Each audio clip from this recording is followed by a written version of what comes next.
बादशाह अकबर बीरबल की बुद्धिमत्ता के बहुत कायल थे। यह देख उस राज्य के कई दरबारी बीरबल से ईर्ष्या करते थे। इससे एक दरबारी तो बीरबल से बहुत जलन थी। वह दरबारी हमेशा से मुख्यमंत्री बनना चाहता था, लेकिन यह संभव नहीं था क्योंकि बीरबल उस राज्य का मुख्यमंत्री था। एक दिन अकबर ने उस दरबारी के सामने बीरबल की प्रशंसा की। इससे दरबारी बहुत क्रोधित हुए और उसने कहा, बादशाह हुजूर, आपने बीरबल की अन्यायपूर्ण प्रशंसा की और यदि बीरबल उनके 3 प्रश्नों का उत्तर दे सकते हैं तो वह इस तथ्य को स्वीकार करेंगे कि बीरबल बुद्धिमान है। अकबर बीरबल की बुद्धि परीक्षण के लिए हमेशा तैयार रहते थे। उन्होंने कहा, ठीक है।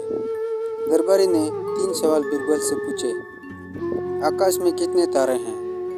पृथ्वी का केंद्र कहाँ है? और दुनिया में कितने पुरुष और कितनी महिलाएं हैं? तुरंत ही अकबर ने बीरबल से इन 3 सवालों के जवाब पूछे और कहा कि अगर वह इन्हें जवाब नहीं दे पाए तो उन्हें मुख्यमंत्री पद से इस्तीफा देना होगा। बीरबल ने कहा, तो सुनिए महाराज। पहले सवाल का जवाब देने के लिए बीरबल ने बालों वाली भेड़ लेकर आया और कहा, आकाश में जितने तारे हैं उतने ही भेड़ के शरीर पर बाल है।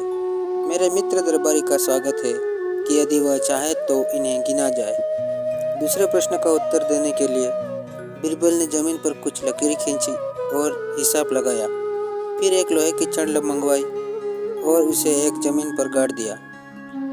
और बीरबल ने महाराज से कहा, महाराज, बिल्कुल इसी जगह धरती का केंद्र है, चाहे तो आप स्वयं जांच लें। अब महाराज, तीसरे सवाल का जवाब बड़ा मुश्किल है क्योंकि इस दुनिया में कुछ लोग ऐसे हैं जो न तो स्त्री की श्रेणी में हैं और न ही पुरुषों की श्रेणी में। उनमें से कुछ लोग तो हमारे दरबार में भी उपस्थित हैं, जैसे कि यह मंत्री जी।